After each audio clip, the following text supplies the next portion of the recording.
My mother raised me to be a corporate baddie and hyper independent, but for some reason was telling everybody and their mom that I was spiraling and bipolar and was just out in the world with not a clue.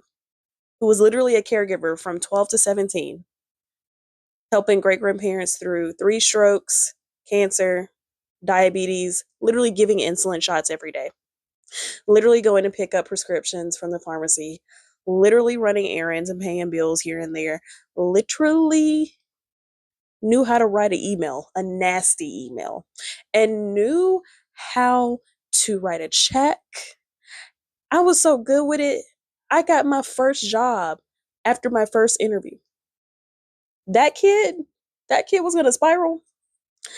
And now that I've been through 16 years of therapy, I can confirm that not only was it just pure manipulation, I have a feeling she thought that I was a bird brain. Like she thought if she wasn't in power, then somebody else is. Because I had this obeying spirit about me, because I obeyed any and everything when it came to her, even though she was physically and verbally harming me. If I wasn't listening to her, then I must be listening to somebody else. Literally was telling people that my roommate, my very first roommate after I left the family in North Birmingham, told me to go work at Hooters. Nobody told me to go work at Hooters. Nobody even told me to get a tattoo, but she claimed that as well. She was like, "Oh, you're just doing all this stuff because somebody told you to do it." No, I literally wanted to do these things. I didn't want to work at Hooters, but I needed a job and I needed a job ASAP. No Rocky. And funny enough, that wasn't even my first job. My first job was actually at a church nursery when I was 16. I hid it from my mom that I was going to go there after I ran some errands for her. And I went, I did the interview, got the job instantly. Then I told her I was going to be working on Sundays at the church nursery as a 3K teacher. And then I went right back to that job after I left Hooters. I left Hooters because the hours were too long. I worked too late and I was taking the bus at the time. And we all know how the bus runs in Birmingham. It is trash.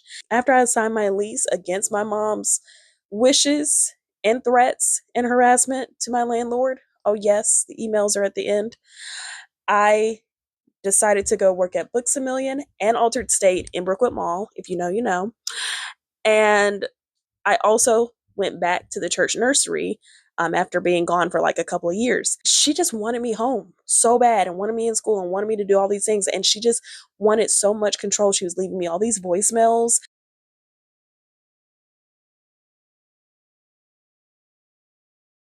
and all of these emails, and the emails were all over the place. It was like she was angry one moment, then she was sick the next moment, then she was happy the next moment, and then she was like, "I did all this for you," then other moments. And it was like, what type of manipulation, gaslighting tactics are you doing here? It was so much. And then it was like a scripture there. She was harassing my managers. Like she would show up at my job and corner my manager and try to get them to cut my hours so I could go home.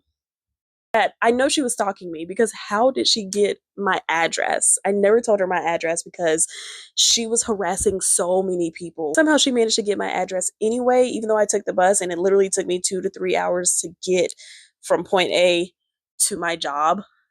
Like it would take me 20 minutes to walk from my house to the bus stop, because that's Birmingham buses for you. Then 2 hours to get to my job. And then on top of all of that, if the buses did not run late enough for my shift, I had to get a ride home or a cab.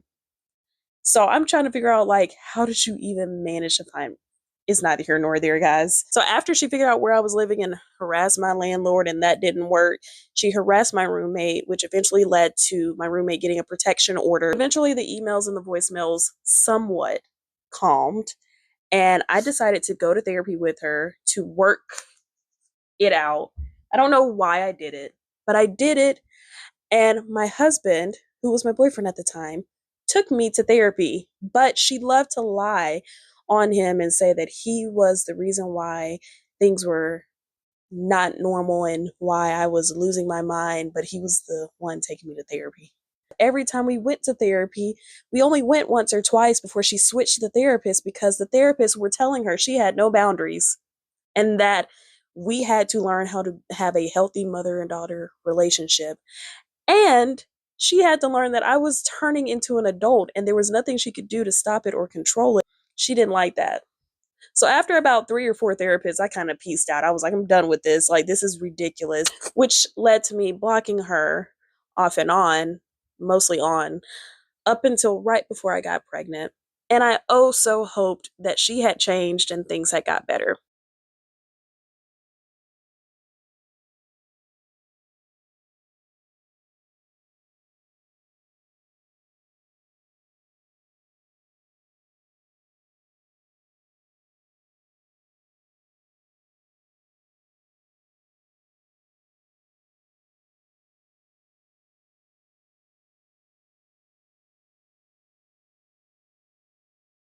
Call right now.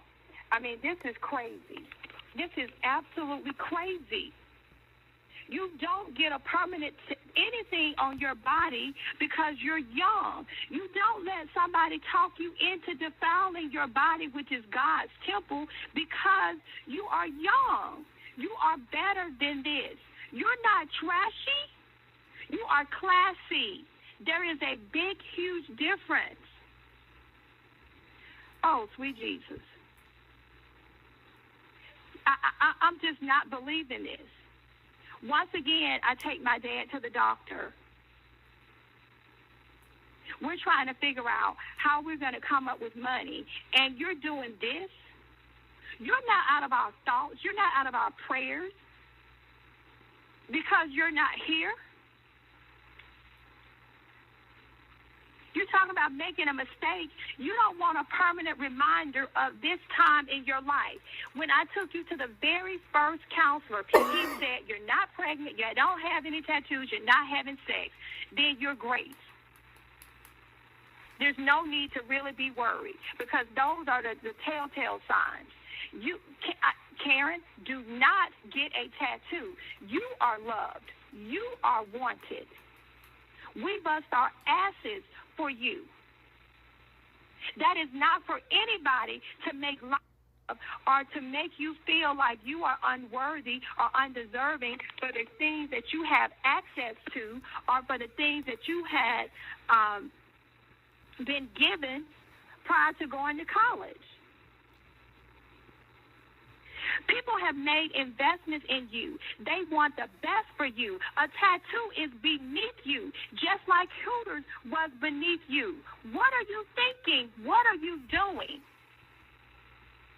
What are you doing? Why are you listening to Miss Michelle? She's a goofball oddball. That lady don't have no damn common sense about her. This is not indicative behavior of you. You've done a complete 180. You're just being brainwashed. You're not thinking for yourself. What are you doing? Tiffany went home on Saturday, fell back in line like she's never left. She don't have any tattoos. Her hair's been done and everything. Why would you even still be considering getting a tattoo? Because that's what somebody else said you should do, or somebody else said, oh, you can do it. You have to be responsible. You have to think long road down the road.